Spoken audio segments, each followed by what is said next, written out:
నిన్న వైఎస్ఆర్సీపీ నాయకులు తమ పార్టీ అధినేత జగన్మోహన్ రెడ్డికి రాష్ట్ర ప్రభుత్వం రక్షణ కల్పించడంలో విఫలమవుతా ఉంది. ఆయన పర్యటనలో ఎలాంటి రక్షణ చర్యలు చేపట్టడం లేదని చెప్పి రాష్ట్ర గవర్నర్ గారిని కలిసి ఫిర్యాదు చేయడం జరిగింది. ఈ సందర్భంగా నేను వైఎస్ఆర్సీపీ నాయకులను స్పష్టంగా అడుగుతా ఉన్నా. అంతేకాకుండా వాళ్ళు పదే పదే మాట్లాడుతూ ఉన్నారు, మా నాయకునికి Z+ సెక్యూరిటీ ఉంది, ఆయన భద్రతలో రాష్ట్ర ప్రభుత్వం నిర్లక్ష్యం వహిస్తోంది అనేసి.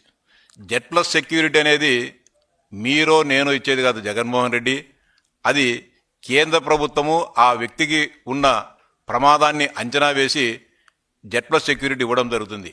దక్షిణ భారతదేశంలో గతంలో ప్రస్తుత ముఖ్యమంత్రి చంద్రబాబు నాయుడు గారికి, అదేవిధంగా మాజీ తమిళనాడు ముఖ్యమంత్రి జయలలిత గారికి మాత్రమే ఉండేది. ప్రస్తుతం దక్షిణ భారతదేశంలో Z+ సెక్యూరిటీ కేంద్ర ప్రభుత్వం ఇచ్చింది ఒక్క ముఖ్యమంత్రి చంద్రబాబు నాయుడు గారికి మాత్రమే విషయాన్ని గుర్తించుకోవాలి. మీరు పదే పదే Z+ సెక్యూరిటీ ఉంది జగన్మోహన్ రెడ్డి గారిని మీరు మాట్లాడుతూ ఉన్నారు. Z+ సెక్యూరిటీ అనేది మీరంతకు మీరు ప్రకటించుకుంటున్నారా, లేకుంటే మీరంతకు మీరు ఇచ్చుకుంటున్నారో ఒకసారి మీరంతా కలిసి ఒక మాట మీదకి వచ్చి క్లారిటీగా ఉంటే బాగుంటుందని చెప్పి వైఎస్ఆర్సీపీ నాయకులకు చెప్తా ఉన్నా. అంతేకాకుండా భద్రత విషయంలో ఒక మాజీ ముఖ్యమంత్రికి ఎంత ఇవ్వాల్సి ఉందో ఆయన ప్రోటోకాల్ ప్రకారం రాష్ట్ర ప్రభుత్వం, రాష్ట్ర పోలీస్ యంత్రాంగం ఇవ్వడం జరుగుతుంది. రాప్తాడు పర్యటనకు జగన్మోహన్ రెడ్డి గారు వెళ్ళినప్పుడు 506 మంది పోలీస్ సిబ్బంది, 5 స్పెషల్ టీములు, 2 APSP బెటాలియన్లు ఇవ్వడం జరిగింది. సత్తెనపల్లి పర్యటనలో 679 మంది పోలీస్ సిబ్బంది, 15 రోప్ పార్టీలు ఇవ్వడం జరిగింది. గుంటూరు మిర్చి యార్డుకు పోయినప్పుడు 123 మంది పోలీసులు, 2 రోప్ పార్టీలు ఇవ్వడం జరిగింది. తెనాలి పర్యటనలో కూడా 100 మంది పోలీసులు ఇవ్వడం జరిగింది. పొదిలి పర్యటనలో మహిళల మీద మీరు దాడికి పోయినప్పుడు కూడా మీకు 100 మంది పోలీసులు రక్షణగా కల్పించడం జరిగింది. అంతేకాకుండా నిరంతరం మీరు పులివెందులకు కానీ ఇడపలబాగు పోయినప్పుడు కూడా 100 మంది పోలీసులు ఉన్నారు. ఈ సందర్భంగా వారు కూడా స్పష్టంగా చేయాలి, ప్రస్తుతం మీకు ఎంతమంది రక్షణ ఉన్నారు కూడా మీకు స్పష్టంగా తెలుసో లేదో. ఇడుపులపాయలో కానీ, పులివెందుల్లో కానీ, బెంగళూరు ప్యాలెస్ దగ్గర కానీ, హైదరాబాదు లోటస్ పాండ్లో కానీ, తాడేపల్లి బంగ్లా దగ్గర కానీ ఎంతమంది పోలీసులు మీకు భద్రత ఉన్నారో మీరు ఒక స్పష్టమైన విధానాన్ని, ఒక స్పష్టమైన మాటను మీరంతా కలిసి కూడబలుకొని చెప్తే బాగుంటుందని చెప్పి మీ అందరినీ కూడా డిమాండ్ చేస్తా ఉన్నా. అంతేకాకుండా సింగయ్య మృతి కేసుకు సంబంధించి కూడా అనేక రకాలైన అవాస్తవాలను ప్రచారం చేయడం జరుగుతూ ఉంది. సింగయ్యను చనిపోయింది జగన్మోహన్ రెడ్డి గారి కారు కింద పడి, కానీ మీ పార్టీ నాయకులంతా కలిసి ఒక్కొక్కరు ఒక్కొక్క రకంగా చెప్తున్నారు. ఒకరేమో తెలుగుదేశం పార్టీ వాళ్ళు ఐటీడీ వాళ్ళు ఆర్టిఫిషియల్ ఇంటెలిజెన్స్ను ఉపయోగించి దీన్ని మార్ఫింగ్ చేశారని చెప్పి ఒకసారి చెప్తారు, ఇంకొకసారి దీన్ని కల్పితమని చెప్పి చెప్తారు. అదేవిధంగా రకరకాలుగా మీరు మాట్లాడుతున్నారు. ఈ సందర్భంగా జగన్మోహన్ రెడ్డి గారిని సూటిగా అడుగుతా ఉన్నా, ప్రమాదం నా కారు కింద సింగయ్య పడలేదని చెప్పి మీరు మీడియా ముందుకు వచ్చి ఇంతవరకు ఎందుకని చెప్పలేకపోతున్నారు? దీనికి స్పష్టమైన సమాధానం చెప్పాల్సిన అవసరం ఉంది. కారు నడిపేటప్పుడు ప్రమాదం సింగయ్య మీ కారు కింద పడ్డాడా లేదా అనే విషయం మీ డ్రైవర్కి కానీ లేకపోతే కనుక మీకు కానీ తెలుసా తెలియదా? ఒక స్పష్టమైన ప్రకటన చేయాలని చెప్పి డిమాండ్ చేస్తా ఉన్నా. అంతేకాకుండా సింగయ్య మీ కారు కింద పడినప్పుడు ఆయన పక్కకు తీసి ముళ్ళ పొదల్లో వేయకోకుండా మీ వెనకల 100 మంది వాహనాలు ఉన్నాయి. ఏమాత్రం మానవత్వం ఉన్న వ్యక్తి అయినా సరే, ఏమాత్రం ప్రజాస్వామ్యం అంటే నమ్మకం ఉన్న వ్యక్తి అయినా సరే, మనిషి జీవితం ప్రాణం ఉన్న ఎవరైనా సరే ఆలోచించేది తన కాన్వాయ్ని ఆపేసి ప్రమాదం జరిగిన వ్యక్తిని తన పక్కనున్న వారికి ఎవరికొరికి పురమాయించి ఆ వాహనాల్లో ఆసుపత్రికి చేరుస్తారు.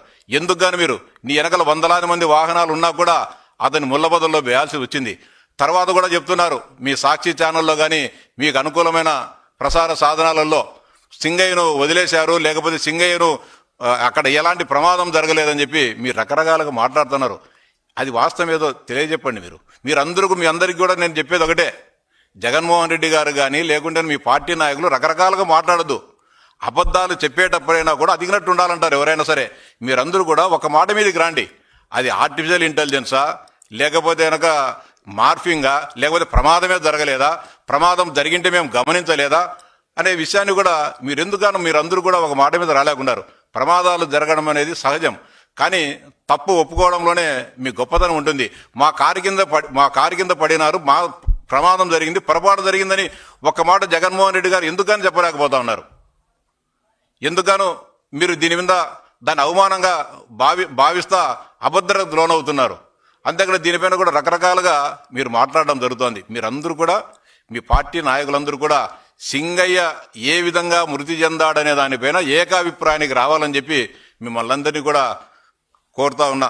అంతేకాకుండా గతంలో అంటే ఇలా గందరగోళము ఏ విధంగా ఉంటుందంటే, జగన్మోహన్ రెడ్డి గారి బాబాయ్ 2019లో చనిపోయినప్పుడు కూడా ఉదయం 6:30 గంటలకు ఆయన ప్రమాదం వార్త తెలిస్తే ముందు గుండెపోటు అన్నారు.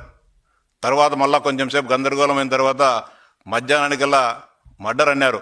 సాయంత్రానికల్లా నారా చంద్రబాబు నాయుడు గారు ఈ హత్యం చేశారని చెప్పి, నారాసుర రక్త చరిత్ర అని చెప్పి ప్రచారం చేశావు. తర్వాత కూడా మా చిన్నాయన్ను హత్య చేసిన వాళ్ళు అంతు చూస్తా అని చెప్పావు. తర్వాత ఎవరైతే హత్య చేశారని చెప్పారో, ఎవరైతే నిందితులుగా చేరారో వారందరిని కూడా రక్షిస్తున్నది నువ్వు కదా జగన్మోహన్ రెడ్డిని ప్రశ్నిస్తున్నా. అదేవిధంగా సింగయ్య మృతి కేసులో వివేకానంద రెడ్డి హత్య సమయంలో ఏ విధమైతే గందరగోళంకి ప్రజలందరినీ గురి చేశారో, ఏ విధంగా గందరగోళ పరిస్థితులను నెలకొల్పాలని ప్రయత్నం చేశారో, సింగయ్య మృతి సందర్భంగా కూడా ఒకసారి ఒకటంటారు, ఒకసారి ఇంకొకరనే పరిస్థితి ఉంది. ఎందుకు ఇంత గందరగోళానికి?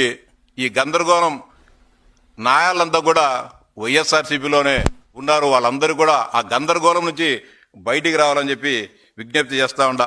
అంతేకాకుండా మానవత్వము దీని గురించి మాట్లాడుతున్నారు. సాక్షాత్ ఇటీవల వార్తలు వస్తున్నాయి, సొంత తల్లి విజయమ్మ ఫోన్ కూడా ట్యాప్ చేశారని, సొంత చెల్లి శర్మిల ఫోన్ కూడా ట్యాప్ చేశారని. తల్లి చెల్లినే నమ్మకోకుండా వారి వ్యక్తిగత సంభాషణలు కూడా నీ దొంగ చెవులతో, అదేవిధంగా నీ మిత్రుడైన కేసీఆర్ గారి సహాయ సహకారాలతో మీరిద్దరూ కలిసి విన్నారంటే నీకు ఏమాత్రమైనా కూడా మానవత విలువలు కానీ, లేకుంటే బంధుత్వాలు కానీ, లేకుంటే ప్రేమానురాగాలు కానీ ఏమైనా ఉన్నాయా జగన్మోహన్ రెడ్డి అని చెప్పి సూటిగా ప్రశ్నిస్తా ఉన్నా.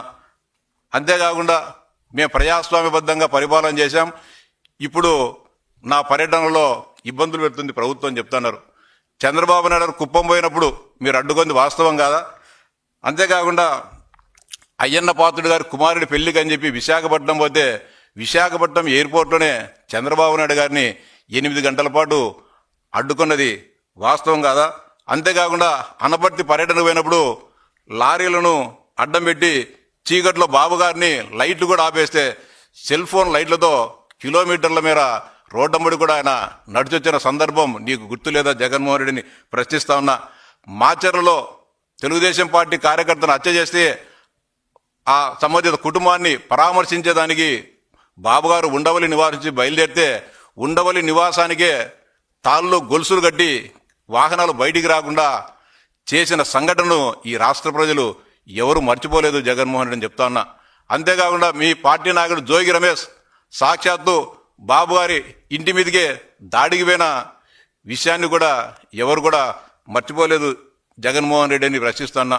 సాగునీటి ప్రాజెక్టుల సందర్శన కోసం బాబు గారు రాయలసీమ ప్రాంతం నుంచి పర్యటించేటప్పుడు అంగళ్ళు మీద పోతే అంగళ్ళు మీద మీ వాహనాలు పోయే దానికి కాదని చెప్పి పెద్దిరెడ్డి రామచంద్రారెడ్డి గారి సారథ్యంలో వాహనాల మీద దాడి చేసి 100 మంది కార్యకర్తలకు తీవ్రంగా గాయపరిచిన సంఘటనను ఎవరు మర్చిపోలేదు జగన్మోహన్ రెడ్డి.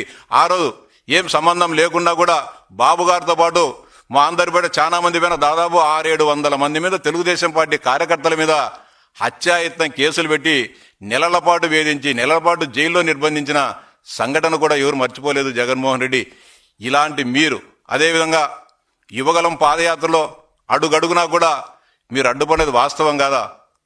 మైకి జీవో నెంబర్ 1 తీసుకొని వచ్చేసి ఆ రోజు ఎక్కడ కూడా సభలు సమావేశాలు జరగకూడదు, రోడ్ల మడి నడవకూడదు, మైకులు వాడకూడదు, స్టూల్ ఎక్కితే స్టూళ్ళు కానీ వాటిని కూడా పక్కకు తీసుకొని పోయి లోకేష్ బాబు గారిని నానా హింసలకు గురి చేసిన సంఘటనలు కూడా ఎవరు మర్చిపోలేదు జగన్మోహన్ రెడ్డి. అలాంటి మీరు ఈరోజు ప్రజాస్వామ్యం గురించి, ప్రజాస్వామిక హక్కుల గురించి, వీటన్నిటి గురించి మాట్లాడుతుంటే దయ్యాలు వేదాలు వల్లించినట్టుంది. అందరూ కూడా సిగ్గుతో తల వంచుకుంటున్నారు. ఇలాంటి వ్యక్తి జగన్మోహన్ రెడ్డి లాంటి వ్యక్తి నోటి నుండి ప్రజాస్వామ్యం గురించి, ప్రజాస్వామిక హక్కుల గురించి మాటలు వస్తున్నాయంటే నవ్విపోదురుగాక నాగేటి సిగ్గు అని చెప్పి అందరూ కూడా ముక్కున వేలేసుకునే పరిస్థితి ఉంది. ఇప్పటికైనా కూడా స్పష్టంగా డిమాండ్ చేస్తా ఉన్నా, మీరందరూ కూడా గందరగోళాన్ని విడనాడి సింగయ్య ఏ విధంగా మృతి చెందాడనే దానిపైన భిన్నాభిప్రాయాలు లేకుండా ఒక ఏకాభిప్రాయానికి మీరంతా కూడా రావాలని చెప్పి డిమాండ్ చేస్తాను.